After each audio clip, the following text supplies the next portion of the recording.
All right. What's up, everybody? HellaBass live on a special Friday night. Life gets in the way, but we make do, and we fit these streams in when we can. And actually, Friday nights have been pretty good. I don't think there's too many people streaming on Friday nights, and works out. And a lot of people complain that they got to work on the week. We got to get up early. Friday nights work better for some of you, so that's cool. Bill, you didn't have to wait that long. What was that, like 30 seconds from start? Guest is texting me. Just a second. And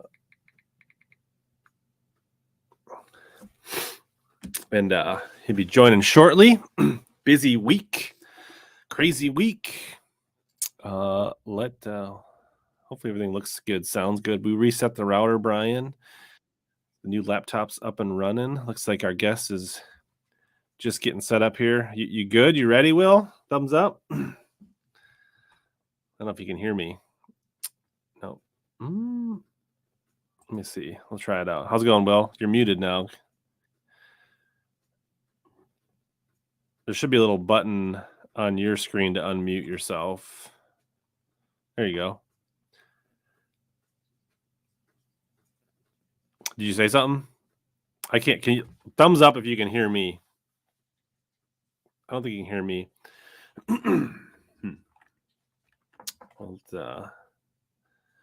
Gonna take him back out and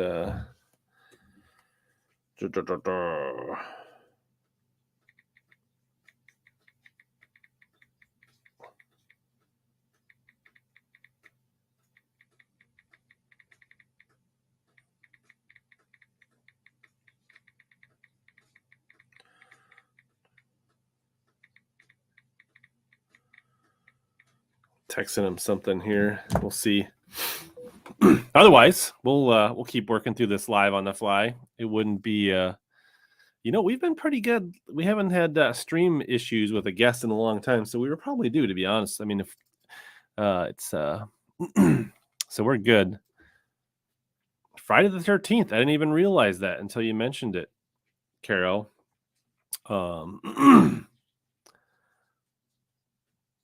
Yeah, hopefully we get Will up and running. We saw his face. We didn't get any. I don't think he could hear me, and we couldn't hear him.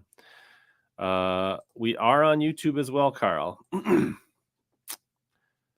little out of focus, really? It shouldn't be the case. It looks good on my end.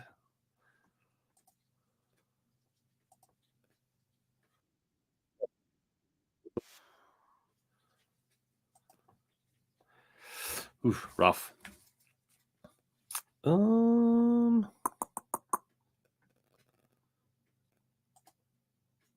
right.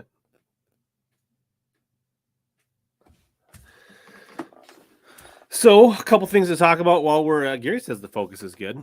Maybe you've had a long day, Brian. Maybe it's your eyes. All right, we're gonna. Can you hear me, Will? Yes, you can hear me. I don't know. Let me see if I add him. Can you hear me now? Yes, sir. All right, I can hear you. We're rocking and rolling now. Perfect. Yeah, my phone's been acting kind of weird. Do you have your phone set where you can turn it the other way, or will it have to sit like that? Just a little bit. There we go. Cool. What's going on? Man, not much. Just living a life, man. Taking care of a 7-month-old and still quail hunting and trying to put out a bunch of fires every day. So it's pretty hectic around the Davis household. Yeah, I feel you. I was traveling all week for work.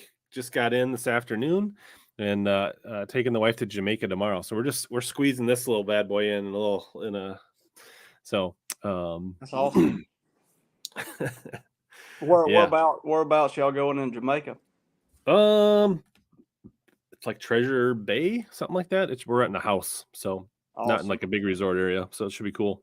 Awesome. That's where me and my wife went on our honeymoon. We had a great time. Nice. Very cool. Yes, sir. Well, cool. Yeah, so no stream next week for those keeping tabs because I'm going to be busy. I don't think the wife would go for a stream from Jamaica. So, but yeah, we got Will on. Most notably reached out to him because he's our defending Bass Nation champ. As an angler myself that fishes the Bass Nation quite a bit, like to get the Bass Nation champ guys on. So you qualified. You knocked out the national championship back in early November, right, on Pickwick. Yes, sir. Yes, sir. Right, and then I guess the other thing that's notable. Well, I guess you are accepting the bid. You're going to the Elite Series, but fishing is in your, I guess, would say in your blood, in your lineage. Would that be fair to say? Yes, sir. Yep. It's I was born and raised doing it, and I'm just going to keep on with the getting going. So Yeah. So, if the Davis name sounds familiar, it might be because you've heard of the Davis Bait Company, which was started by, I guess your dad was. Is he go by Will Davis or Will Davis Senior? Like he goes by William. William Yes, Davis, sir. and then you're Will Davis Jr. Yes, sir. Which I guess I don't know if a lot of people know, but I guess based on everything that I've researched, you're basically the father of the shaky head as we know it.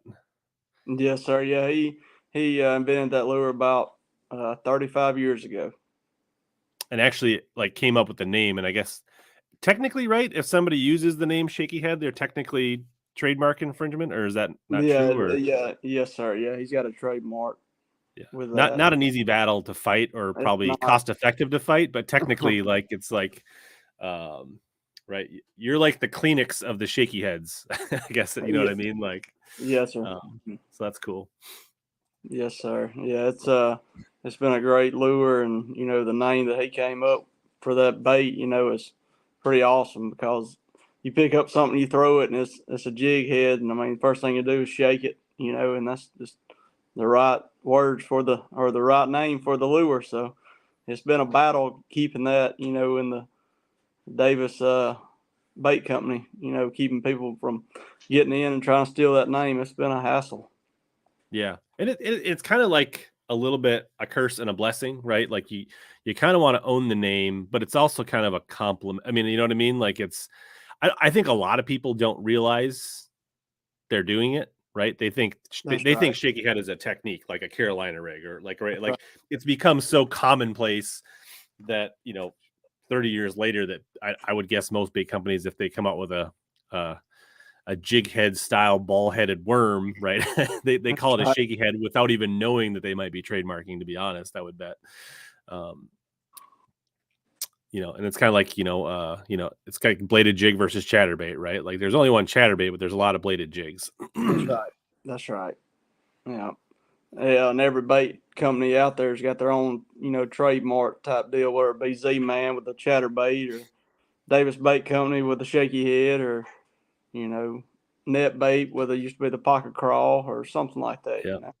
And I think like even the original Alabama rig was POS, right? And then Mans. I think So that's right. technically your other ones should only be called umbrella rigs, or, spreader rigs. They shouldn't be called Alabama. There's a lot of that. And the truth is there's not that much money in the fishing industry to be fighting with for lawyers getting their share. Ain't no doubt. Ain't no doubt. Cool. So we'll probably dive more in on the baits in a little bit here. But I guess, yeah, like how long have you been fishing the Bass Nation? Is that something you recently got into, or have you always fished it, or?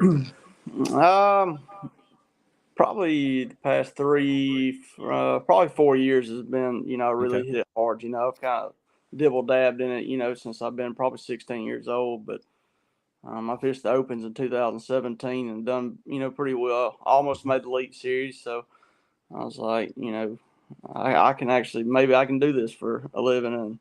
And just some things happened, and I never got to, or I didn't fish the Opens for a couple of years, and I got back in the Federation, and due to working, it's tough to do, and finally got a good job, or a job that allowed me to fish when I needed to, and yeah, man, I started or picked it back up in 2020 and won a tournament on Lay Lake, and it was just like a state tournament. It wasn't a state Mhm. championship, it was just like our, I guess, regular, Qualifier. Yep. qualifier or whatever. Then I went down to Okeechobee. I think that's the one that Matt Robertson won and got smoked. Like Okeechobee, I'm not a big fan of it, man. And So it happens to a lot of guys first time they go to Florida, honestly, right? Like, it's a different world. It's a different world for sure. So I came back and requalified again, and then won the state championship on Lake Martin, and that qualified me for the regional.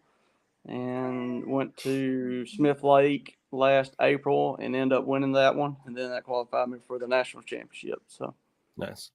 yes, sir. So you made a couple regionals, but this was your first nationals. Yes, sir. First national. Yeah, nice. And I'll tell you what, they lay out the red carpet too. It's a very nice tournament.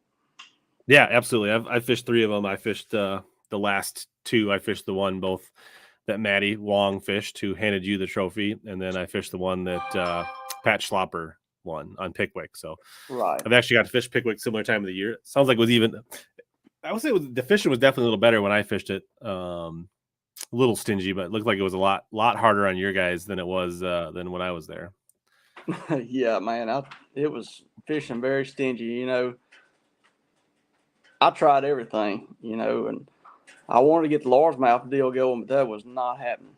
It just wasn't happening. I tried everything, and you know, I could catch maybe 10 pounds doing that a day, and you know, looking back, you know, that would have got me the classic, but it still wouldn't, you know, got the win. Mm-hmm. So I just stuck with what I knew up there at the tail race and grinded it out for 13 bites. Yeah, that's cool.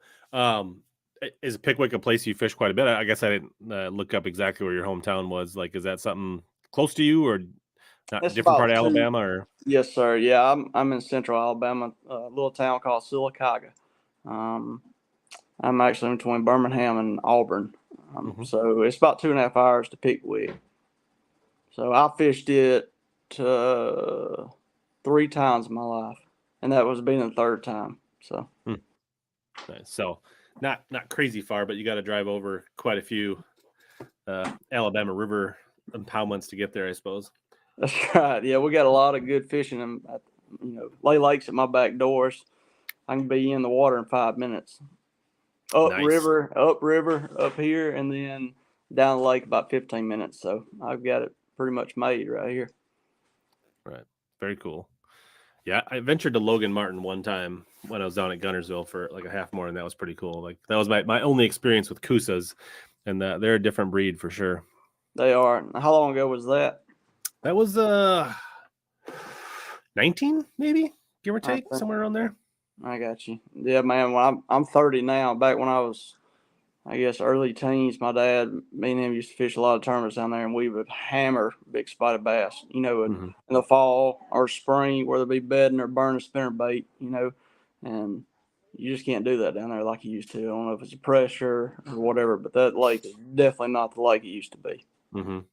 Yeah, the time I was there in the morning was in April, and we just threw jerkbaits on like shatflower points, and it was there was some spawning probably and a little mix of everything going on, but man, we didn't catch any giants, but man, they would hammer a jerkbait. Like, they would just rip it right out of your rod and you'd be like, you know, like normal jerkbait fishing, like, right, and it kind of loads up, but this would be like, and all of a sudden it would go, like they would just pull back, and I was like, man, that's a jerkbait bite.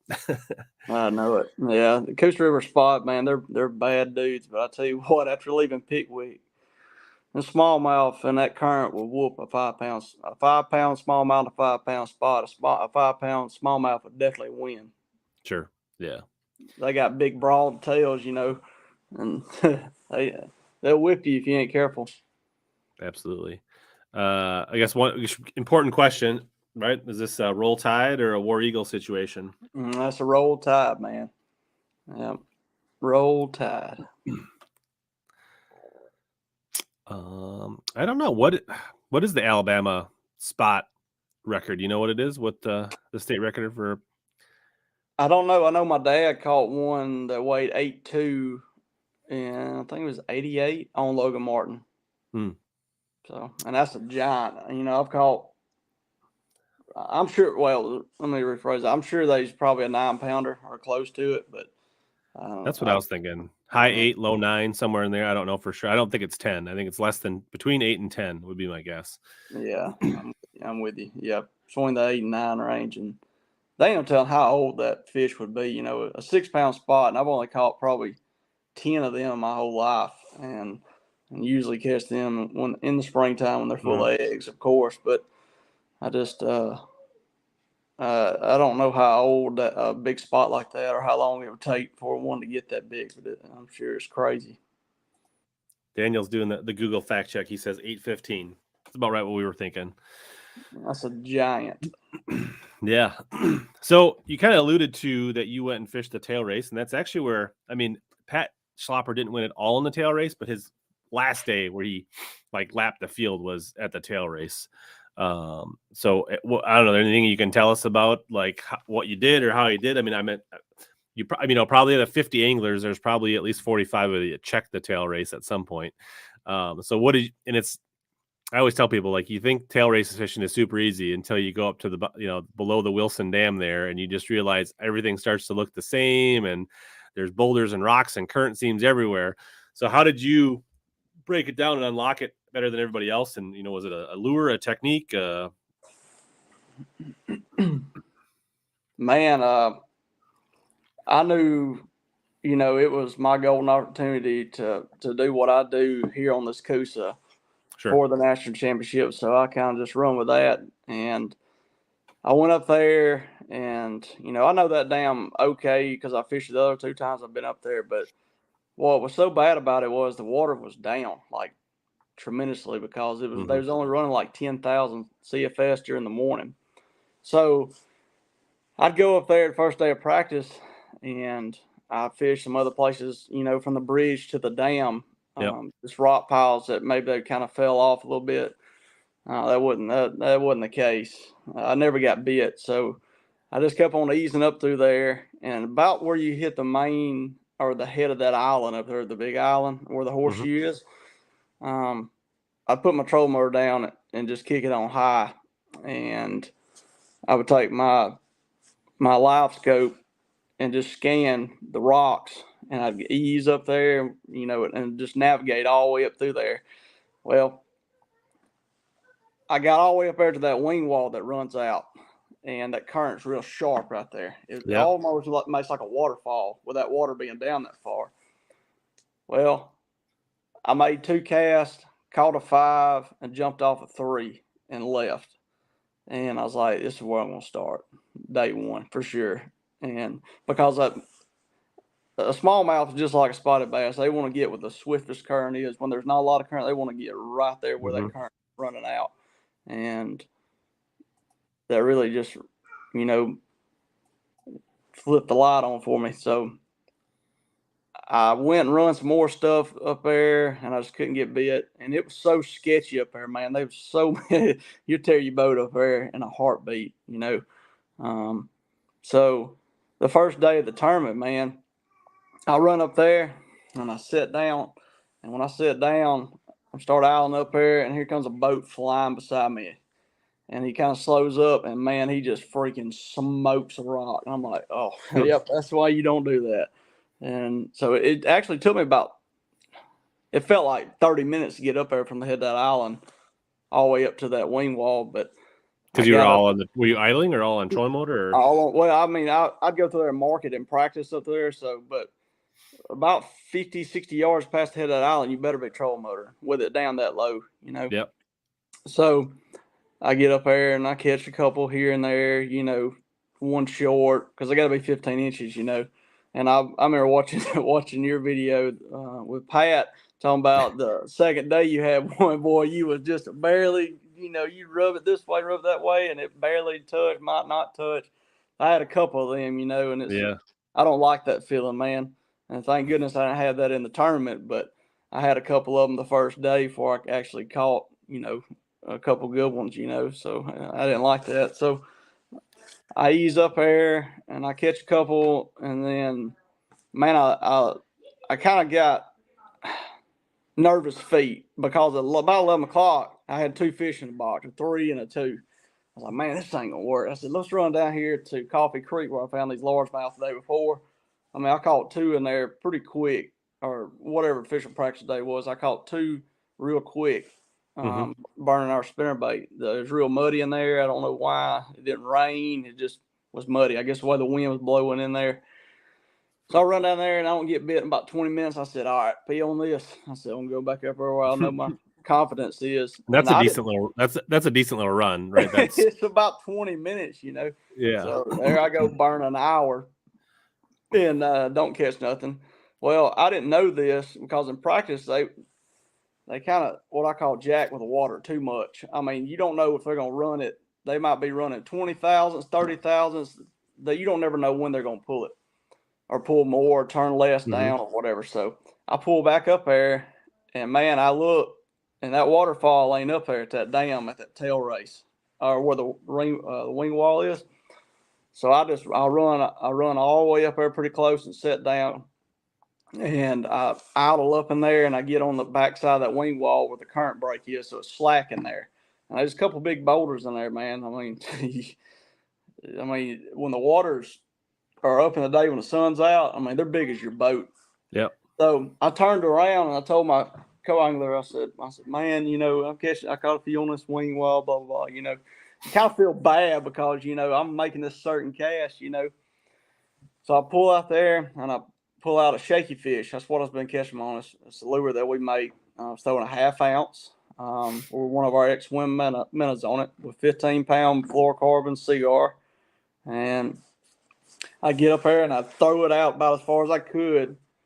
And I let it drift in that current to get, where the line got right straight with me. And there was one rock out there, man. And if I ever touched that rock when they were there, I'd get bit. So I pulled up there, I made that cast, and I caught 3 and 3 casts, and 2 of them was 2 4s and another 2. I mean, just that quick at 120 that day. So that felt good. So the next day I pulled back up there, and before I get into that, they was running 35,000 CFS. So that's why that little waterfall wasn't there. So the more current got up there, the more than fish migrated up there to that dam. I mean, there was a few there during the morning time because they'd pull up there at night where that waterfall was. But after a daily break, man, it was you couldn't get bit. So second day I pull up there and I catch a 4-pounder like the third cast in that waterfall because they was running 10,000s. Well, I pull over there and I start fishing. They got what they call super turbines in there on the left side, if you know what I'm talking about. They got like 6 or 7 slots that goes in there. And I caught 2 good largemouth in there. Yeah, on that shaky fish, just throwing them back of it, let it sink. It had to be it had to be in the very back corners of them. You just throw it in there, let it fall, and just click it. So I had 3 or whatever, and about 1 o'clock, man, I still sitting on 3, and pull out there, and they started cranking that water up, and they got about 35 thousandths, and hit that rock 2 more times, or a couple rocks right there, and I caught, 2 good ones, and man, the last day, but I think, and you weren't, so you scratched to put 2 good bags together, but I think you weren't leading going into the last day, were you? No, that's right. Will was catching them on a little area right there before you get to that bridge up there, and see, we go out in the same order that you're in as far as what place you're in, whatever. So we take off the last day, and man, I could feel it. I could feel it in my bones. When you're gonna catch them. It's raining. I already pulled up the TWA whatever app and looked, and it said they was already running 35 thousandths. I was like, it's gonna be good, So we're going up there, man, and it is raining so bad. I'm like, got one eye closed, one eye over the console, and we're going up there, and I look over there, and I knew about where he was catching them at because of the pictures and stuff. I looked over there, and there was another tournament that went out, and before us, a little local derby, and somebody was sitting on a spot. I said, oh, boy. I said, that ain't good. I said, I guess that's good for me, I guess, So I'm running up to there. Now you're thinking, okay, if there's a boat there, there's somebody going to be on my hole. Yeah. So I'm hauling up there, man. I get up there. And see, I can run all the way up there almost to it because they got 35 thousandths on.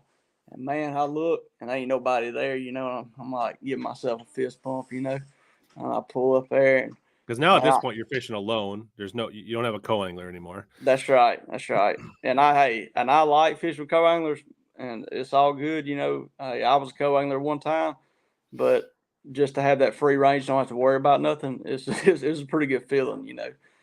And I pull up there, and man, I didn't get bit about the first 20 minutes, and it was raining, and I'm talking about pouring down. And I turned around, and I made my cast out there, and I missed one. He just slacklined it. I don't know what happened. I throw it back out there, and it hits just right. Because you got to make this certain cast. I mean, it's got to be lined up here to hit down here type deal. And it's got to be the distance and everything. Right. So I throw it up there, and it's drifting down there, and it thumps it. Man, I bow into her, and I'm like, that's a daggum drum. Because I've seen they is so many drum up there. I believe you can walk across them when they get up there real thick. Yeah. So he gets me out there in that current, just bulldog me. And I can't even move it. And the day before, I was like, man, I ain't doing this. I said, I done fought this fish for 10 minutes. And I was like, and I've caught a lot of fish on Coastal Chain, big stripe, all that stuff. And I was like, I'm not wasting no more time on this. I wasn't catching them, you know, at that time, second day. So I just broke it off. Well, the final day when I hung that big fish and it was doing the same thing, I said, I'm just going to wait and see what it is and I get it in, you know. And I'm like you know, when I get a bite, man, I don't play with them. I mean, I'm leaning into them. I want to get them in, you know. So I'm leaning into the fish pretty good. And it finally comes out of the current and gets me hung up in a rock. So I'm like picking up my poles, you know, mashing hard as I can. And it's like flipping a mat or something, you know, trying to hurry up and get to it. Well, I get my poles up and get over to it, and it comes around the rock and comes up side of the boat, and Kenny and hardly jumped. It was that big smallmouth dude. And I was like, whew, man, my heart was pounding, man. I was looking at her, she was looking at me, and I was like, no net. No net. And I was like, and my line's already frayed big time, you know. And I was like, golly, man. So I leaned down, put my arm down, so scoop her up, and she jumps over my arm. I said, oh, my God, dude. And then I finally got her in the boat, man. It was all the fish catches I've ever had in my whole life, you know. And I'm sure, like you've had some good ones, man. But there's always that one that you won't ever forget, and that was it, for sure. And by that time, you were in the current, right? Yes, sir. Yep. Oh, no, I wasn't in the current. I was on the outside edge of it, right on the inside edge. Yeah. Yeah. But you have to be, you know, careful with that too, because the back of your boat get in it, and it goes downhill real quick. Yeah, because then with it being shallow, like if you get caught in the current and you're not right, I would say almost like getting out of there was almost probably at times more dangerous than getting in there, right? Because like if you don't, well, there's a trick to that. See, the first day I couldn't get out of there. Coming out of there or going up to it is a lot easier than coming back down it. I don't know why. I guess the way the front of your boat is, you're coming up with a current. Well, you can control. I mean, right? You can. That's right. Whereas, like, you know, you just get pushed down. Right. That's right. Well, there's a trick to this, and when that barge blowout hole, when it blows their horn, whatever, how many times, and it starts blowing out, you get a few minutes, and it'll rise right there. You can get out of it. So, yeah. No. But. Yep, I got lucky, man. I never hit one. I hit a rock up there. Never did, but I've seen two guys up there destroy their lower units. So when you were like pretty tough, I mean, when you were learning it, and like, you know, a lot of times where you were boat was sitting, you would either get in a seam or you could put your poles down over. But like when you were trying to find the fish and get it, I mean, you were in some pretty strong current. Like, so what was your? Or were there times where you were standing on it in the current to fish it, or did you always go? Oh yeah, absolutely. Yeah, you know, I was standing on it like 100%, moving like 2 or 3 inches at a time. You know what I'm saying? I mean, when that current gets to going up there, man, it gets to going. And so what's your trolling motor battery set up to be able to like get in on that stuff and like stand in it and fish it? Yeah, man. You know, I fish a lot of current around here, and I've run a lot of batteries, and and I got with a nice group of guys that own Powerhouse Lithium, and I can tell you how much a good lithium battery means, and it means the world, and they got it. They got the best out there by far. So I run two 36-volt, 60 amp hour for my troll motor, and I'm still not running a lithium yet for my cranker, but I'm about to for the Elites. And I'm running 16-volt for my graphs to make it a lot clearer.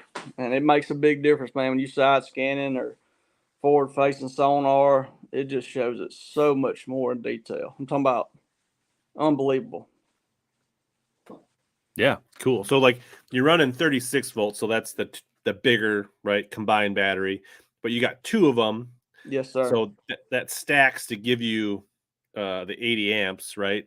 To give you, but also if for some reason right, your charger goes bad or something. I mean, they're good batteries, but you never know. Like anything technological, electric, right? You could have something go wrong, or it could be a wiring. Like it may not be something you do, but you like, right? Could be, but it will allow it to run on the other battery, so you have a redundant system. That's so right. It would have to be like a 1 in a zillion for you to lose both of them, right? And that's right. Yeah. That's right. That's right. But it's best just go ahead and buy you another lithium and just keep them about with you because they don't weigh nothing. So sure, but that's why you run the parallel so that you have that redundant system. That's right. Yeah, and it gives me 120 amp hours, and I promise you, I can stand on it for 8 hours and still have about 25% left. I mean, stand on it now. Like 90, 100%, like just standing in the current for. Yes, sir. Yes, sir. And so then you can see it on an app. They must have an app, Powerhouse. Yes, sir. Yep. Yes, sir. Yep. You can download it on your iPhone or Android, and man, it's very, very neat. Very cool. And then the 16-volt, that's on the other side, dedicated for your electronics. Yes, sir. And that just makes like your side scan, your front facing, everything just pops because those units run better on hot, right? Yes, sir. Yeah, man. If you ain't got the 16-volt and you're just running it off a regular, your interstate or whatnot, it's like looking through an old man's glasses, versus 2020 when it's like that day where you were driving up the river with one eye and the rain. Right. That's right. That's right. Yep. Now I got a helmet on. I'm ready to go. Nice. Yep. I don't know. That's a good thing about them. The lead and some of the other lithium batteries that I've run, and I'm not going to get in all that, but man, I was scared to death. If it was going to, last make it for the day. That's right. And that's a bad feeling, man, because a man can't fish to his fullest potential during the day if he's worried about something. It just don't happen that way. I don't think there's anybody that's ever fished tournaments for more than a couple minutes that's ever had a day where they had battery, at some point in their journey where there was like a starting battery or trolling motor battery that didn't get a charge, or you had one of your 2 or 3 batteries on your 24th, like started to get weak on you and you weren't going to make it. Like there is no worse feeling, and something that's definitely going to throw you off your game when you start have to managing battery throughout the day. So yeah, it's not a good feeling at all. Not a good feeling at all. That's cool.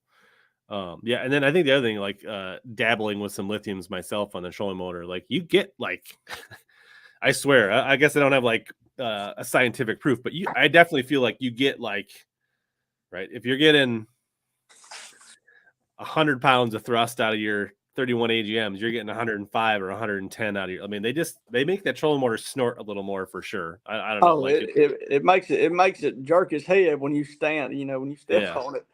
Yeah, it makes it have that sway. Yeah. Very cool. Yeah.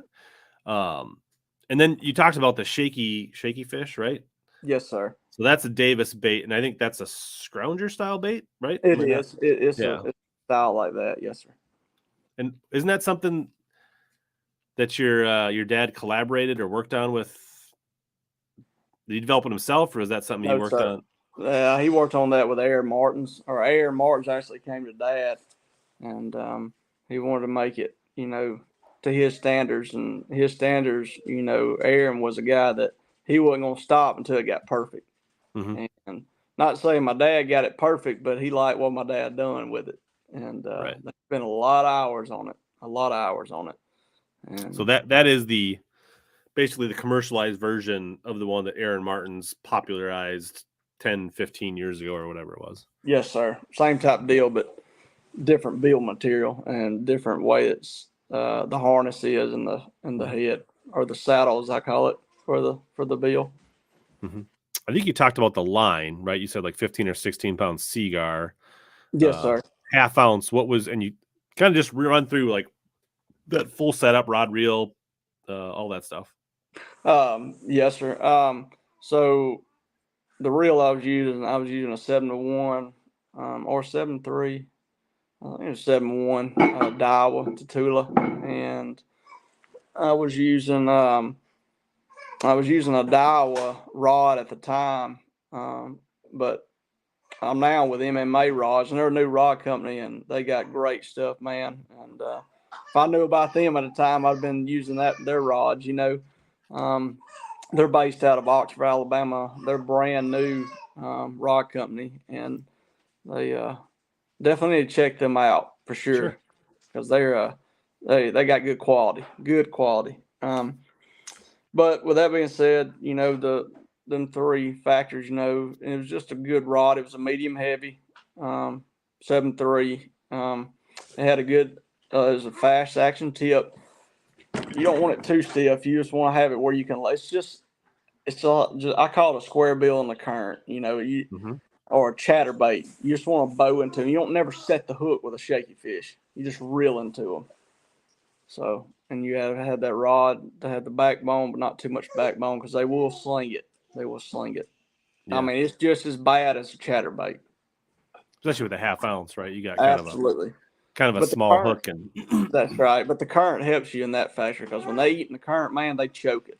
yeah, It's just like a big swim bait or whatnot. nice, cool. Yeah, I can hear your future fisher partner in the background. He's Yeah, she's ready. She's ready to go. Mama's over there getting her a bottle. There you go. Nice. That's cool. I remember those days. That's cool. It's exciting times ahead for you. So. Yes, sir. Yeah, I'm very blessed. That's definitely my best catch so far, for sure. So I guess I haven't. You're not super active on social media. You kind of got a Facebook page and an Instagram page. So I don't. There's not a lot of information. So what are you running this year for your rookie season on the Elites as far as your rig and I don't know, any of the main companies you're working with? Like, what are you like? What's the setup for Will on tour this year? Well, I'm going to start. Well, since Win the Nation, they gave me a Ranger to run out for a year. Okay. It's a 520R. I just got it the other day, so I got to get it wrapped. And I'm running my old 2010 Deere Max with a brand new motor in it, because I blew it 2 years ago when I first got married. Cost me $17,000, but because the turbo went out the same time and new injectors, so yeah, it cost me. So I got that ready to go. So my sponsors, I got my dad. I got Frog Togs. I got let's see who I got MMA Fishing Powerhouse, Cigar, Big Bite Bait Company, Z Man, Spro and Gamagatsu, Humminbird, and White River Marine. There you go. Nice. Yes, sir. So is the Davis Bait Company? What's I guess what you got? Do you have a presenting or somebody that's got the majority of your wrap or? Yeah. You talking about that's going to be on there? Yeah. Yeah, it'll be all of them. The first Okay. or the biggest one's going to be the nation's best. The nation's best, sure. Yes, sir.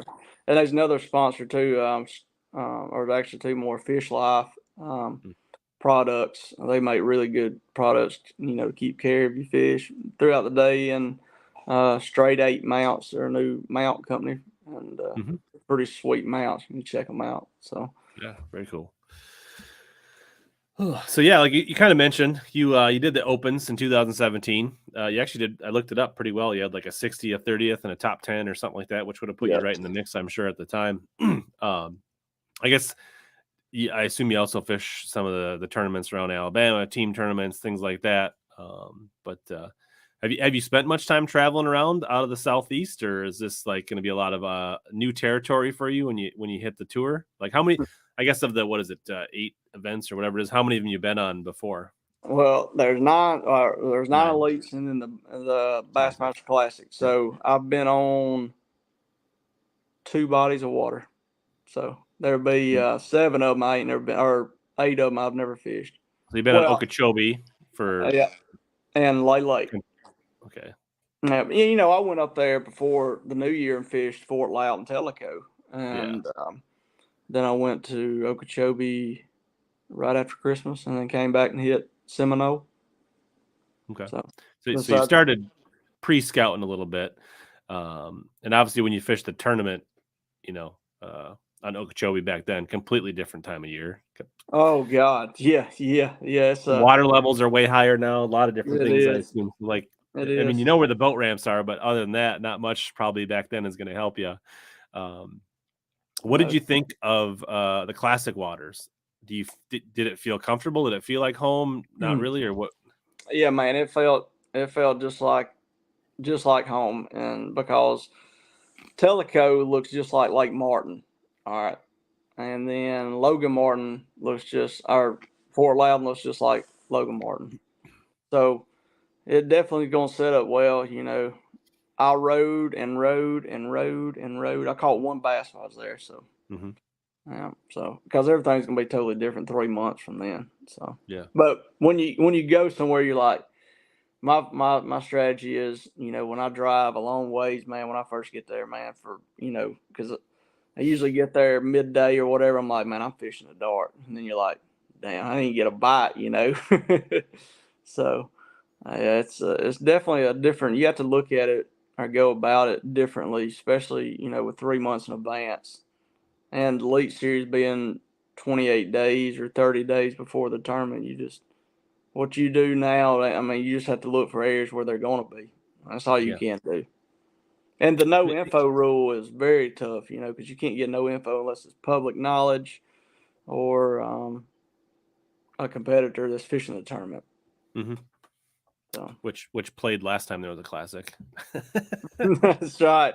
That's right. Odds Foes, full bladder, and Keith O'Shea being angry, isn't it? Yeah, But I don't. I mean, hey, good for him, because Otto Foe, he's a hammer now. yeah, for sure. Um, yeah, and like just getting the lay of the land, so that like if you see something during practice or during the tournament, and you're like, oh, a bluff end or a flat point or a bar or pocket, right? Then you're like, oh, I saw that up in this creek, and I saw it here, and I saw it here, and then you get, so that's half the battle. So, but Lay Lake, that's so you got one on your home pond. Yeah, probably that and Okeechobee would be my toughest ones, probably. Yeah. So you're saying you're not a lock for our fantasy fishing squads on Lay Lake? I don't know. I don't know. I hope to do good, man. I hope to do really good. I grew up fishing there and got a lot of tournament experience on that water. Sure. What I forget what time of year is Lay It's on the May schedule. 11th through the 14th. So what can we expect as fans? What are we going to see from Lay Lake in May? You're gonna see a shad spawn. The tail race really is not going to play a factor, Hmm. because the guys are going to catch them up there a month before. They'll have more water on. They bet up there. The spots do. Um, Come a month later when they leave, it's like crickets. I mean, Hmm. stripe are there, and you might catch 7, 8, 9 pounds up there, but your 20-pound sacks ain't gonna be there. So you'll have the shad spawn, a few brush piles, few flipping docks. You got a lot of different stuff that you can do to catch So them really good. solid post spawn early summer bite. That's right. That's right.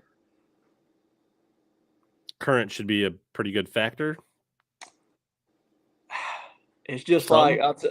some. It's just like talking about like TVA and Hmm. the Coosa River is the same way, man. They're dams. They'll run it one day and won't run it the next. They'll run 2 here and they'll run 1 there, and from 0 to 1 is okay. All right, so they'll make them bite in the current up that river, but they run 2 to 3. That's when they really bite. Not really up there at the dam that time of year, but lay downs, current breaks. From 280 Bridge up, it's pretty good. Kind of like the stuff that G-Man drove by on Randy. Yeah, it's like kind of stuff like that. I remember that. Yes, sir. Yeah, that was I know he felt bad about that. Yeah, no, I don't think it was. Yeah, I don't know. That I feel like that's kind of got blown out of proportion. Being honestly, Ain't no doubt. I mean, there's. I don't know. I've waved guys by me in way tighter situations. We all do. All do. There ain't no reason to stop, But with the camera rolling though to the public eye, it don't look good. So yeah. But and I don't think Randy protested or anything like that. I think it was just the officials watching the camera felt like they had to do something. So it was a bad deal. So just speaking of fantasy fishing, quick while we touched on it, I want to mention for everybody watching live or on the replay, join the Beat HellaBass group. It's the largest private group. We'll have prizes for all these events, and it's the password is Visor, all capital letters. So that's your reminder for tonight to get joined in the Beat HellaBass group. So I think there's plenty of people that won some prizes last year in the group. So I guess Frank had a good question here. You probably know way more about shaky heads than I do and fish them a lot more than I do. What are your thoughts on lighter weights or heavier weights? Where do you start and how do you what's your progression for shaky heads and how do you decide what size head? I decide what size head as far as what time of the year it is, in the springtime when they're spawning, or I guess in the fall when they're up shallow too, chasing shad and stuff. I throw an 1/8 ounce. The rest of the time of the years or the year I fish a 3/16. And whether it be, I dibble dab in a quarter some, but 3/16 is all around perfect size for me at least. So you definitely can do everything with a 3/16. The only time I throw the 1/8 is when they're bedding or when they're up under shad pods in 2 foot of water. Yeah, I'm kind of the same. 3/16 is about where I start. If it's really, if it's some reason it's dead calm, it's super shallow, you might go a little lower.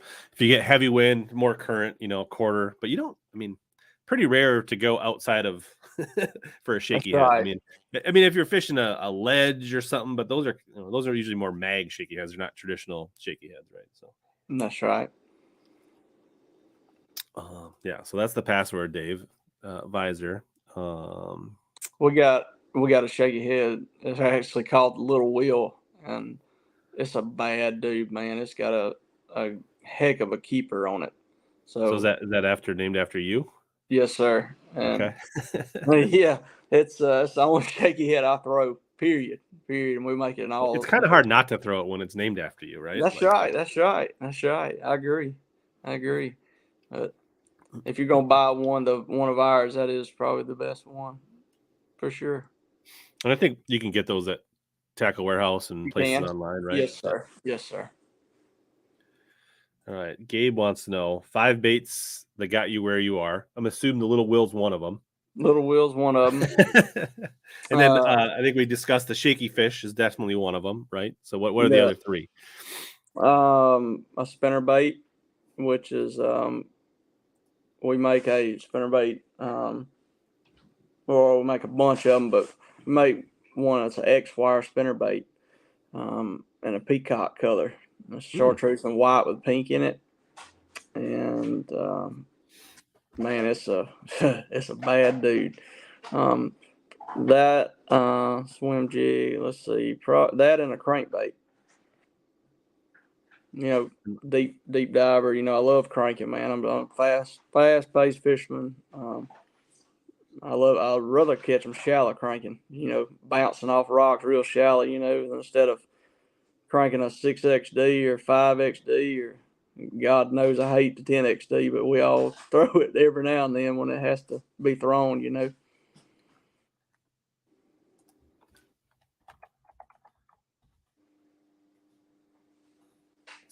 I was trying to look for that spinnerbait. They don't have the spinnerbait on Tackle Warehouse, so I'm looking for it.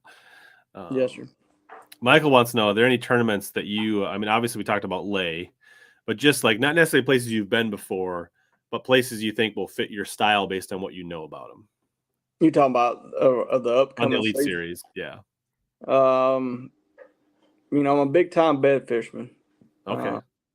I would love to do that. But bed fishing can really, you know, hurt you sometimes. You know, you got to have definitely a backup plan. But when I can ever throw that in the mix with something else during the tournament, I feel good about it. So with that being said, I think Seminole will be a good one. The Classic will be a good one. Let's see. Lake Murray will be a good one. Yeah, I think Santee's might be next. Should be a bed, I feel like. Yeah. Yeah, oh, absolutely. And Lake Murray, that'll be a good one, man. That's a herring lake. You know, it fishes just like Smith Lake, so that'll be a good one. And then Lake. The only one the two that I'm really concerned about, I think, is going to be the Okeechobee one and the Sabine River. Mm-hmm. I don't think anybody ever gets excited about the Sabine, but that's what I've seen and watched videos on. You know, yeah. When you know last year when Christie won, I can't remember how far he was traveling, but it was a long ways. He's like, I got to keep it on this box right here or something like that. And then you have Brock Mosley traveling all the way to the other end. Yeah. And so that's a long running time type tournament type deal. So might be one of those you just get a shaky head out and just get you a check and get ready for the next one. That's right. Well, there's the peacock there in the center you were talking about, right? Yes, sir. Yeah. That's a good one, man. That's a good one. That's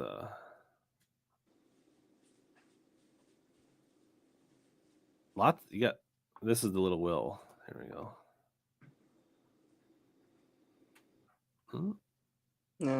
So there it is, right there. Yeah, right there. Yep. So that's what you're talking about, that keeper. Yes, sir. Yeah, you'll tear it. You run. Okay. Yeah, we make it in a 5 and a 4. Nice. And then what's your go-to worm for that? Is it green? Our green pumpkin shaky worm. That's the only color I throw. Period. I don't care. Doesn't matter what color you throw as long as it's green. That's right. I don't care where we go. My buddy's always like, I'm gonna get my sprayed grass out. I said, all right, get your sprayed grass out. So I give him a hard time about it, but it's you can catch them coast to coast on that green pumpkin, man. Yeah, my wife said even the wife can catch them on a green pumpkin. So it does pretty much catch them everywhere, like from Alabama to Minnesota to yeah. So you guys I mean, there's a uniqueness to the shaky worm, to the Davis. A little bit thinner tail, a little bit bigger egg sac than, you know. I mean, I think most people think of the if you polled people, they'd probably tell you that the Zoom trick worm was the original shaky worm, but that's not probably true. That's right. Yeah, the way our worm's designed, man, it makes that head stand straight up, or it has that worm in a fighting position, if that makes sense. So, and it gives you a little, and the hook, right? Like probably allows you to run a little bit bigger hook. Having that bigger egg sac gives you a little something to bury the point in. Yeah, absolutely, and it gigs them too, right between the eyes most of the time. Yeah, very cool. So, and I always throw mine on 12-pound test with a bait caster. Man, I ain't doing the fairy one unless I'm Demiki rigging or drop shotting or wacky rig. So, yeah, because them big largemouth on a spinning rod, they'll sling it. I don't care what kind of style shaky head you throw in, you know, you're gonna lose some big ones. Yeah, on a spinning rod. I just don't feel like you can get their head turned down far enough when they were coming up, you know. So. Yeah, that's kind of the same thing. Like I like to fish a stupid tube, which is not way different than a shaky head. And I like You know, throwing I've on. never caught a fish on tube. Never have. Huh. Never Do you, have. But do you remember? Do you remember the video of Terry McWilliams fishing the Lake Classic way back in the day? Is that same one that G-Man got us qualified in? Who was it? Terry McMillan? Terry McWilliams. He was a Matt Bass Williams. Nation guy. Oh yeah. He caught him at the steam plant. Yeah. Yeah, there's like a little whatever, like a pipe Discharge. or something. That's right. Yeah. That's right. Yeah, he smoked them. Big old Coosa River spots, man. I think he finished Super 6, top 5, something like that. Yeah. Yes, sir. Good for him. Good for him. He was living the dream, man. And to find them fish right there, you know, and when they get there, but they ain't been there in a long time, man. It's a winter spot. Winter. It was a late winter, early spring, which, right? Yes, sir. Yep. If it would have, you know, honestly thinking back, if it would have stayed cold, he probably could have had a much better chance to win. But it started to warm up, which was bringing those fish, you know. That's right. Was that the one that Boyd won? Yeah. In 07? I think so. Yes, sir. Yeah, maybe talk about, because there's kind of two. Obviously, there's only one original shaky head, but of the I guess the shaky or the the ball head jig, right? There's two kind of what you see today, right? You see the spring, right? That's right. The screw style, lock, and you see the collared keeper version. Why do you like the keeper version, and why is it, in your opinion, better than the screw lock? Assuming you believe it's better. But yes, sir, 100%. The screw lock, I feel like the gap in between your hook point and the head right there that's your hookup ratio. The gap in between the point of your hook when it's laying parallel or right on top of the head of that hook. You know, with that worm being up higher like that, your hookup ratio goes down tremendously. So, and that's why I don't use a screw lock. The only time that I ever use a screw lock is on a swim bait, not on a shaky head for sure. Yeah, but then it's on the shaft. It's not coming out. That's right. That's right. Being on that shaft, man, you get that extra centimeter, 2 centimeters of open space that you need. I agree. I at one point used the screw lock version because it rigs nice. Like, you probably use less baits, but then after like experimenting, I've now converted over to the other version where you're going to rip through some more finesse worms. You're going to burn through them, but I think overall you're going to catch more fish. Not if you throw ours. No, that's what I mean. Like, if you right, whether it's yours or whatever, that that's style right. with the collar, that's right. the traditional shaky head style, I think is superior. Yeah. Yes, sir. Absolutely. Yeah, and it's a pain too, man, screwing that thing on, and yeah, you're always in a hurry. Fisherman's always in a hurry, you know. I like thread and a height or whatever. It's just when the wind's blowing 20 miles per hour, you know, it's aggravating sometimes. So. Yeah. Justin, just the usual Kraken and Dr. Thunder. There we go. Will wants to know about what are the shaky fish secrets. What's the key to a good? Is there a certain time of year you like the shaky fish, or is it an all year round bait for you? Or it really shines in the spring and in the fall. And when I mean the fall, I mean from October to, or September, mid-September, when the fish start really pushing back in pockets and stuff, all the way to 1st of December, and then from about middle of February to first 2 weeks in April, that's when it really shines. 2 times a year, yes, sir. And so that dead time of winter it's tough to catch them anyway, any style. So, are you mainly targeting suspended? I mean, is there different, like, are you suspended fish? Do you ever use it in the shad spawn? Like, what are the scenarios you like to target with a shaky fish? So, current by far is probably the best way to catch them with it. The second best would probably be a shad spawn, as far as like a herring spawn, like at Smith Lake with the blueback herring. Man, it's dynamite with Do that. you burn it then for that? Yes, yes, sir. Yeah, yeah. I mean, you don't wake it, but you keep it like a burning spinnerbait. Not waking it, but you can keep it about this far up on the surface, just enough where you can see the bait real good. And then schooling fish, man, it is the best bait that there is. Especially not in clear water, but stained water or not. Just regular old lake water is dynamite too. So, but shad spawn around the house, man, they're biting the swimming jig so good that I don't want to throw that because I feel like I can get a better hookup ratio in that grass, for sure. Yeah, for sure. Nice. Let's see here.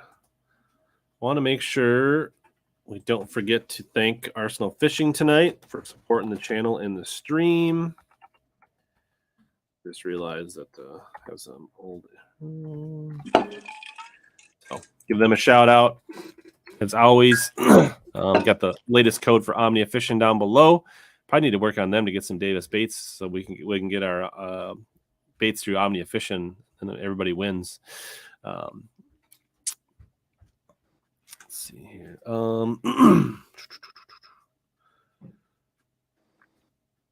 I guess the other thing I wanted to mention before we get too late here is that tomorrow at my local dealership, Intune Marine is having their Winter Classic. So unfortunately, I can't go because I'm getting on a plane. But for the people in this area, I think it's definitely worth checking out.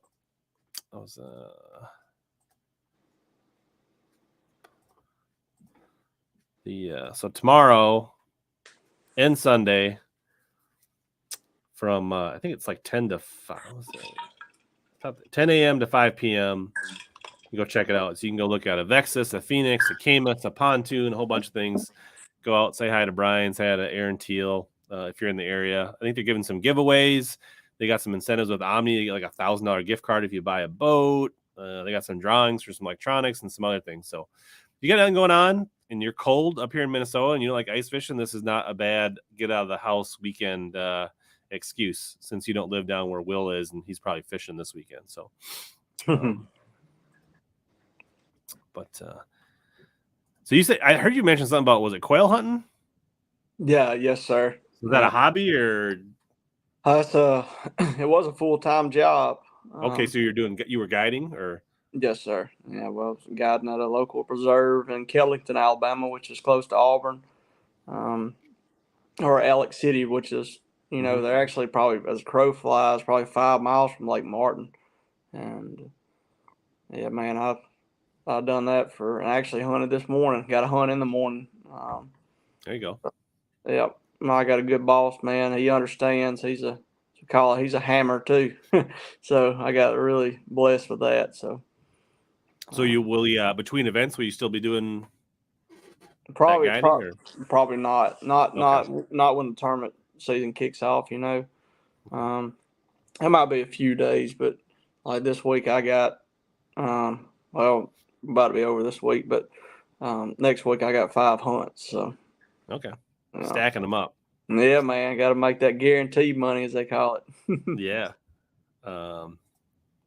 Brian says he's going to probably swing into Intune, not on Sunday. You can make it before the game. We don't play till 3:30 on Sunday.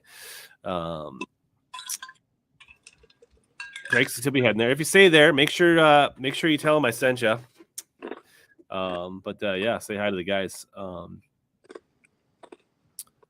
So during the season, you said I think you peaked at Okeechobee and you peaked at Tellico. Are you planning to try to sneak in a few places to kind of just pre-visit before the cutoffs as you're kind of like weaving back and forth? Is that kind of your plan, or?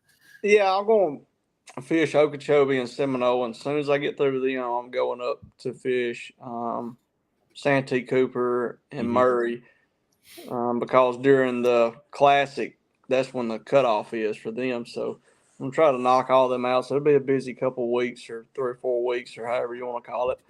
Yep. So, yeah, I'm going to try my best. The hardest ones are going to be traveling up north, pre-fishing for them.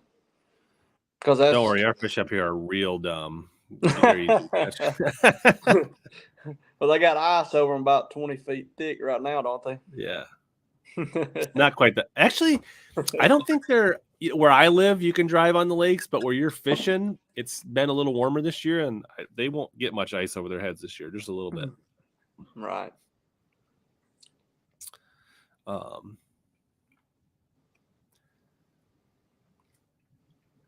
And then I guess I think you had the option to fish some opens. Are you doing any of the opens, or are you just going to focus on the elites? Yeah, I'm just gonna fish the elites. Yeah. Yeah, I think the opens were just gonna go down to the guys. Well, I guess I could have if I gave it to Will. They finished second. But the opens, man, they're stacked too, man. They freaking hammers in that. I mean, them guys, like they say, they'll be well groomed and polished if they make it Elite Series. Yeah, absolutely. Yeah, I can see. I mean, they give you the opportunity, right? And you get the entries, but like, I bet. I mean, we had Maddie on a couple weeks ago, a month ago. And we talked over. I had him on like right after he won, and then we kind of had him on, kind of recapping. And I think if he had to do it again, I don't know that he would have fished the one. I think he fished the Southerns or whatever it was, and it probably stretched him a little thinner than he wanted to be stretched his first year on tour. So, oh, he fished the Southern Opens last year. Yeah, he fished because that's where Hartwell. He fished Hartwell, the one in Florida, Hartwell, and then I guess Cherokee. Is that right? I got you. Yeah. I got you. I didn't not know that. Yeah, that's a little much, man. It's a little much. Well, especially you got the little one, right? Like maybe.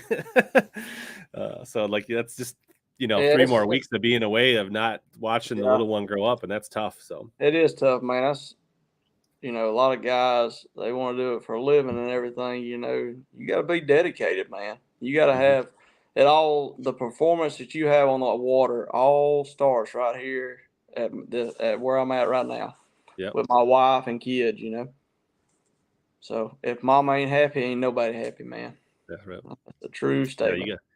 Yeah, you can't really compete at that level with being half in. Like, it just doesn't work. No, and it's all between your ears, man. You got to keep it together, that's for sure. Yeah, Friday night. Everybody's coming to see you tomorrow, Brian. They're all in chat. They're coming tomorrow to say hi. Oh, cool. All right. Are you fishing? Are you fishing the nation next year? Yeah, I mean, I didn't qualify for the regionals, so I'm not on path to make nationals or anything like that. I've had a couple years where I've finished like 15th to 20th, not in the top 10, like right at the state qualifier, like a good tournament, but not good enough.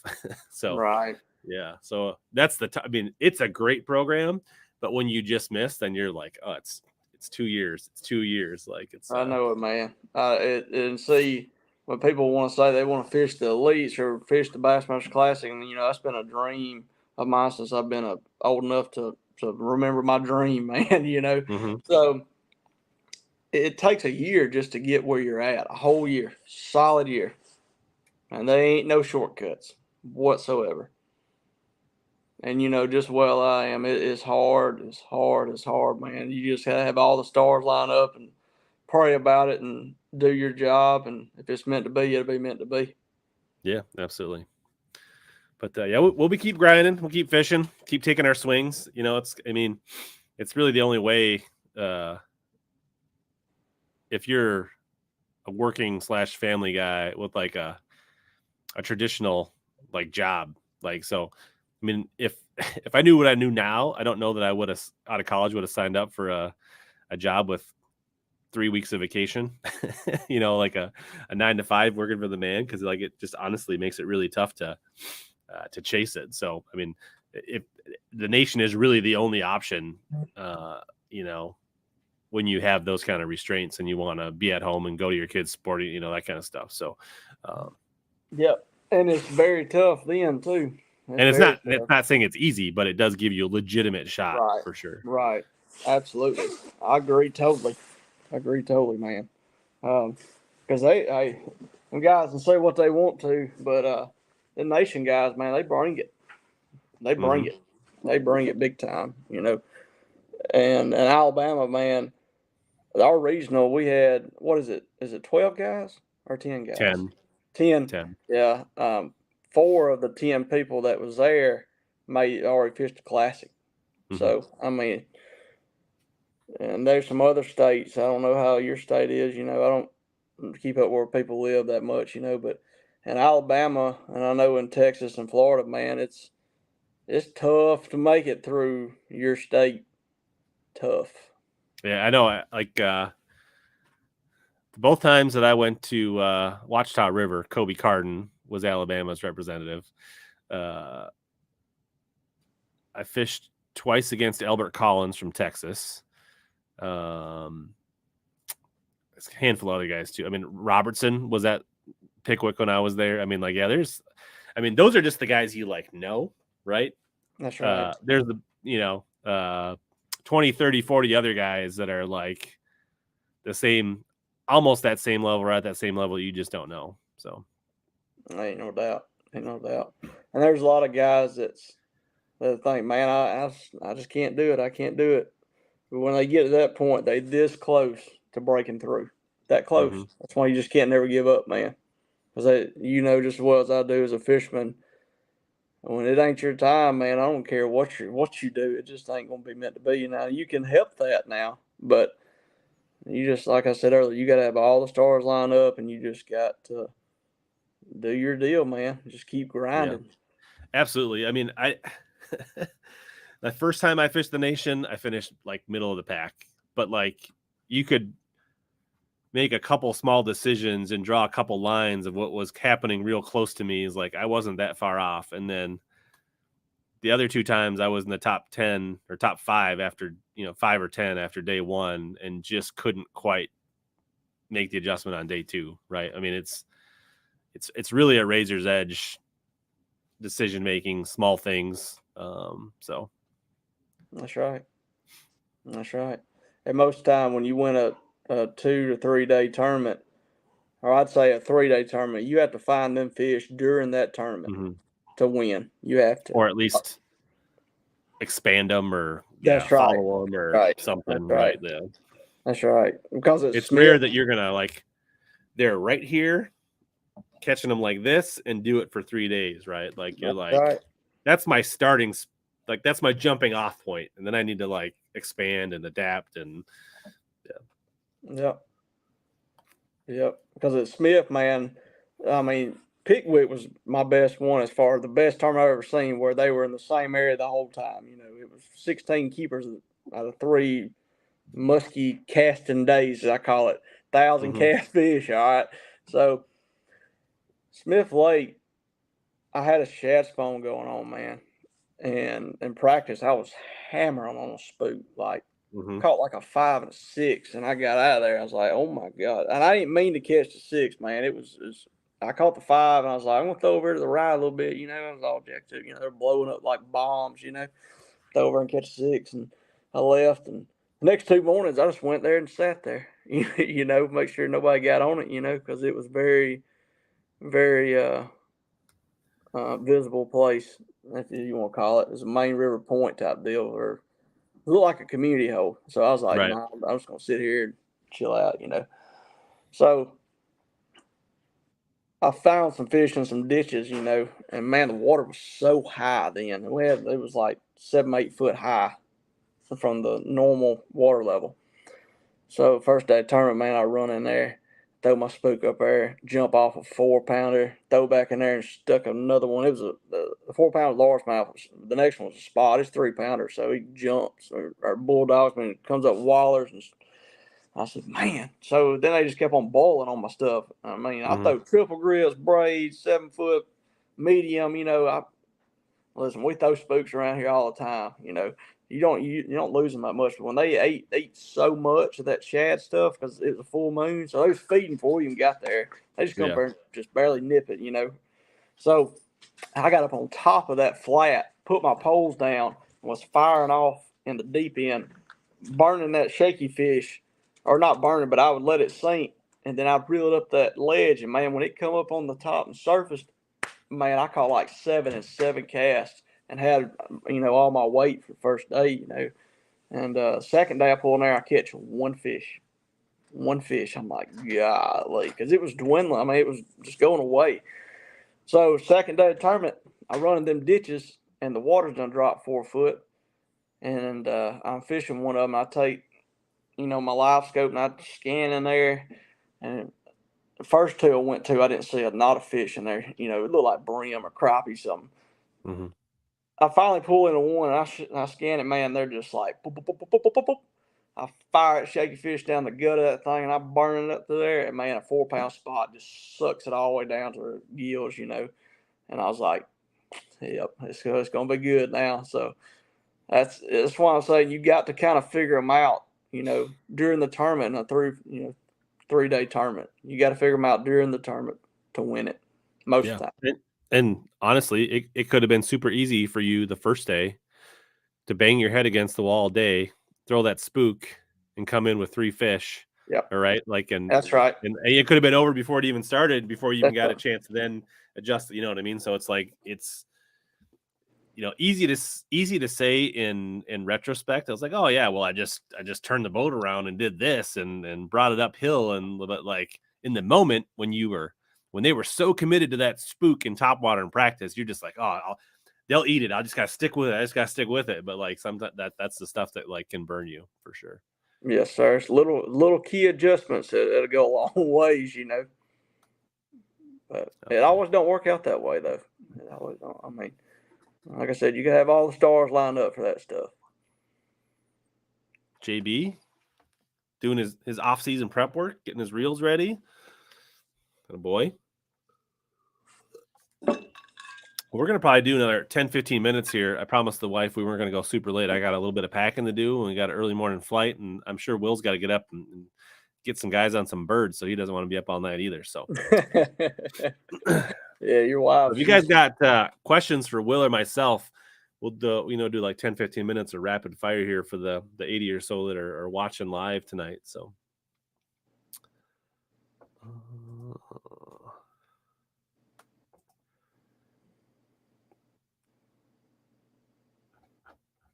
otherwise, well, I guess what's your like when you want to go fun fishing? Like, what's your fishing, favorite? Man. Crappie You fishing, like crappie? Oh right. Yeah, sockalays as we call them. Sure. Yes, sir. Is that on lay, or where do you go crappie fishing? Anywhere they're biting. Lake Lake's got some giants. Yeah.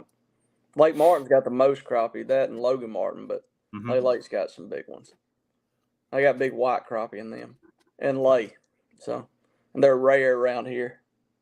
Are you like jigging them or like casting for them or what? Shooting piers and casting. Okay. So predominantly with a jig and spoon, this time of year, shooting piers in the spring right before they catching them pre-spawning or post-spawning type deal. And then when they get on the bank, that's probably the funnest when they get on the bank and you throw up there and catch them. Are you typically keeping some for some fish fry or? Yeah, well, we don't keep a lot of fish in Lay Lake or the Coos River chain because those chemicals got dumped in there. And there still might be, I don't know, but back in the day, I know there was a bunch of chemicals got in there. Actually, I don't know the correct name for it. I just know the is what they call it PCB. And yeah, so I ain't trying to eat it and grow, 6 toes, So I think you got to eat a lot of it. But Lake Martin's too close and it's clean, so. All right, there you go. So yeah, but you'll eat them out of Lake Martin. Absolutely. Yeah. So is that the traditional fried, or what's your favorite way for crappie? Yeah, man, just fried up, and I blacken a few of them, but sure, frying's pretty good, man. It's hard to mess up a crappie. That's right. Hey, I'll tell you what. When I left Tellico and Loudon. I left about 3 hours early one day, and it was actually before I came home. I didn't have me enough of it. I've been up there for 5 days riding around. I was like, man, I'm going to go behind Watts Bar Dam or Loudon Dam on Watts Bar. I said, I'm going to catch me some of them saugers and walleye. So I take that shaky fish up there, man. I catch 4 big ones. And I just brought 2 of them home, but I want to, the limit on it. I think it's like maybe 10 a person or something. I don't know, but I brought 2 of them home and blackened them. Oh my gosh, man, they were so good, so good. They eat way better than a crappie. Yeah, it's just because you're used to crappie. I don't know, man. They were good. They were good. You don't want to lip one of them though. They got vampire teeth, Yeah, Justin going to Jamaica. It's officially a vacation. There's no kids, so it's not a trip. It's a vacation. Why use 40 pound for top water? 40 pound. You talking about the braid? I think he's talking about braided line. Yeah, I use 50 pound because you don't wear you out. You can throw it far, and you just barely move your wrist or twitch your wrist or whatever you want to call it. So, yep, it takes a lot of work out of it for you, and the hookup ratio is instant. So, I'm the same way for a few reasons. Is I think it casts better. I typically can cast my top waters further with braid. On a long hook set, I get a better hookup. I just have to pull into them. You got to get your rod set up. It's a different rod than you would use for like 15 pound mono on a top water. You need to dial it back a little bit.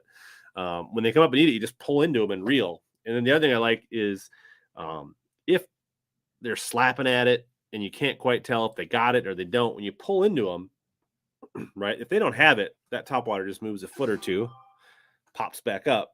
Whereas like if you make a 50-yard cast with mono and you're not sure if one's got it or not, if you set the hook, you better set the hook. Because if you just pull into it, they're just going to open their mouth and spit that. I mean, if you've ever held 15-pound mono for 50 feet and let somebody pull on it, you don't have any idea how much stretch and how little pressure you're putting on a hook on a fish's mouth at that distance. So, yeah, I think the casting, the hookup ratio, all those things are go way up. Once the other thing is you have to learn how to play them around the boat when they're on braid, and once you get that down, it's the way to go.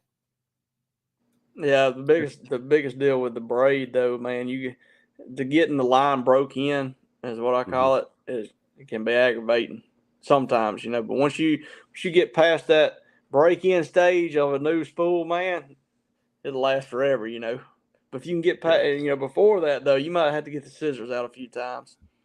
Yeah. Do you use a short leader or a straight braid all the time? Straight braid. Straight braid.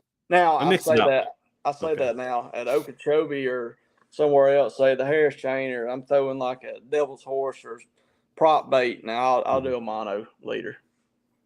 Because some of my walking baits, I still like a short, just because every once in a while it'll kick around and hook goes through the braid, and nothing pisses me off more than. I know it, man. I know it.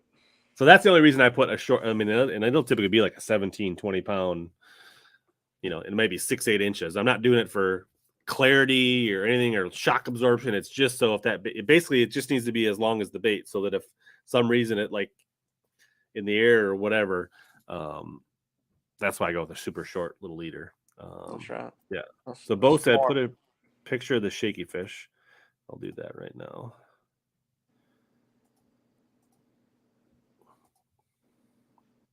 So there it is, right there in the center. But talking about that shaky fish, man, if you just want to go get bit on a lake, whether it be drum, catfish, bass, stripe, hybrids, white bass, man, that's the bait. You're going to get bit on that bait, and that's what's so unique about it, man. It always keeps your attention for sure.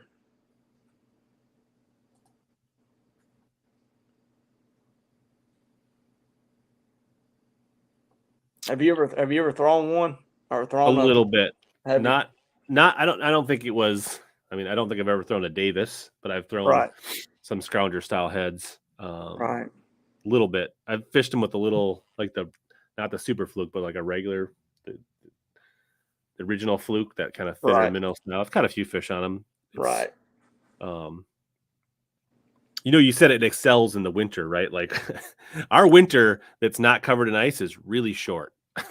Oh, I So, guarantee you. And what is it, like and a 2 weeks, 2 or 3 week yeah, type deal? like we go from like they're eating a jig and a chatterbait in 48 to 55-degree water to frozen in about 3 weeks, it seems like. So like you go from like they're chewing, and then you got about a couple weeks of tough fishing where you have to drag a jig, dead stick a jerk bait, maybe a hair jig or a blade bait. And I'm sure like at that time something like this would probably work, but you don't get a ton of. And then a lot of my natural lakes don't have shad in them. Not saying they won't eat it in shad lakes, but obviously fish that are tuned into shad are Right. definitely wired to eat something like that pretty good. Right. Yeah. So do you ice fish up there a lot? I try not to. No.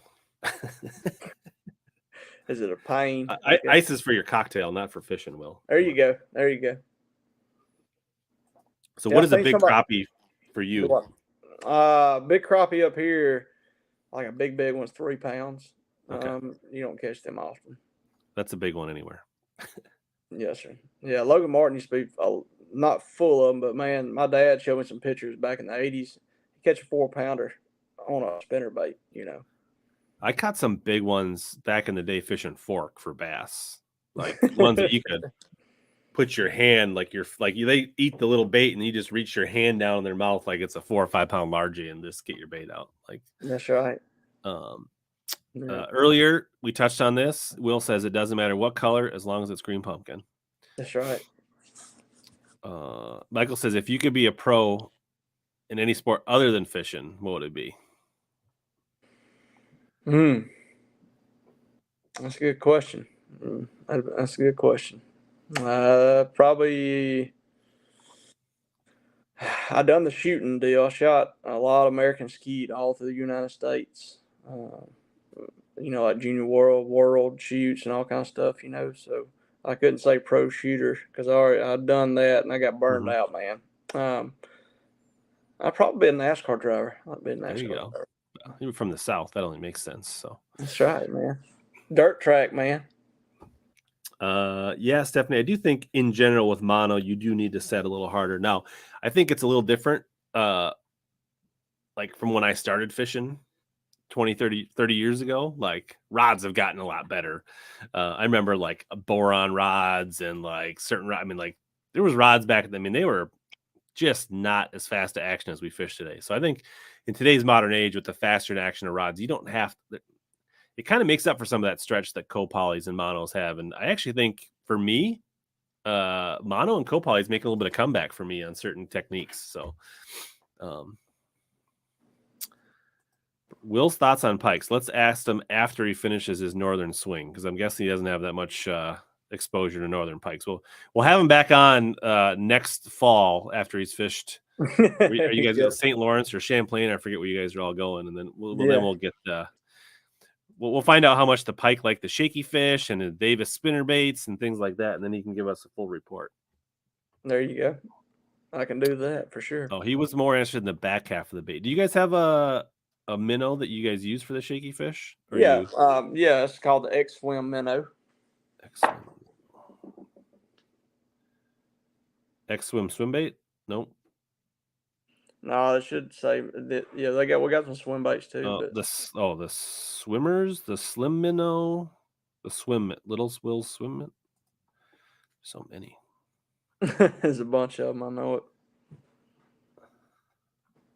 Where's the picture? Is it just not loading? I don't know. I wish I had one laying right here. I could show you. I don't know if this is it here or not. Let me. Is it that guy? Yep, that's it.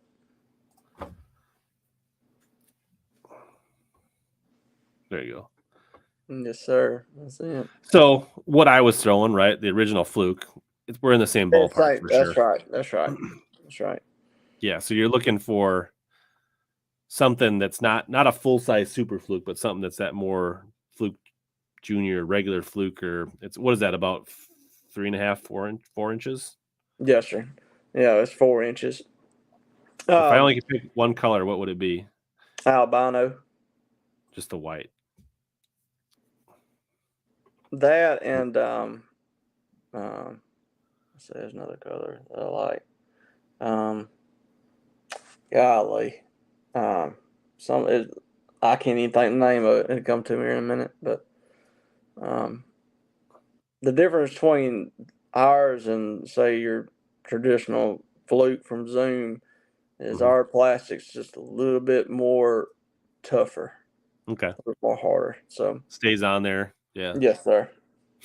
Do you ever mess around with like a heavier one with a 7-inch or like for like ledge type stuff or? Oh, absolutely. Absolutely. Yeah, man. I throw a 3/4 ounce and all kind of stuff, Is it Jason Lambert that throws that all the time? Like, yeah, a lot of people on that Kentucky TVA, they're using yeah, that gregarious 3/4 to 1 ounce, 7-inch right. jerky J's, all that stuff. That's right. Yeah. Yeah, 1 ounce shaky fish, man. You can sling that joker like a 10XD in the wind, But it's a great ledge bait. You got to upsize your stuff, but it's a great ledge bite for sure. It's a good pro tip. Don't, much like you didn't want to lip those walleyes and saugers, definitely don't lip any pike. That's right. That's right. That's right. I mean, they're basically a chain pickerel on steroids. I'm sure you've caught chain pickerel before. We do. Yeah, and they smoke it. When they hit it, man, it's like you talking about that jerk bait fish, they hit it. Yeah. They definitely have a different shape when you catch them on live. Like if you're throwing a jerk bait or like a shaky for swim bait or something, like, and you go up north, you'll see they're long. They're like a missile coming after your bait if you see them on live. So, and they're fast. You can't. It's once you see it happening, it's too late. There's nothing you're gonna do about it. Oh gosh. Mm. But you know what? You catch them out of deep cold water, they're actually pretty good eating. They're a little trickier to get the bones up, but they're good eats. Really? A lot of people shy away from northern pike because they're tricky to flay and get the bones out, but they're good. I'm a big proponent. Everybody should eat more pike so I lose less baits. There you go. There you go. Eat a pike, save a jig. Eat a pike, save a shaky fish. So that's right. I like it. Yeah, so we have a lot of gar down here, man. Man, they're bad.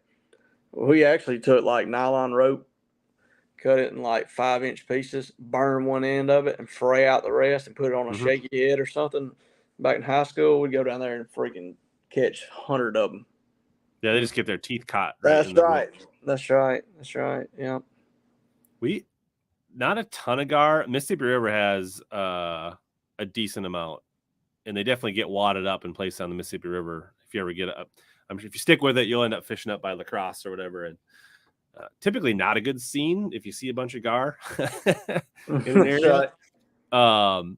But they nip at spinner baits and that kind of stuff, but they're really hard. The ones we have up here are really hard to hook. Like they are only gotten one to the boat.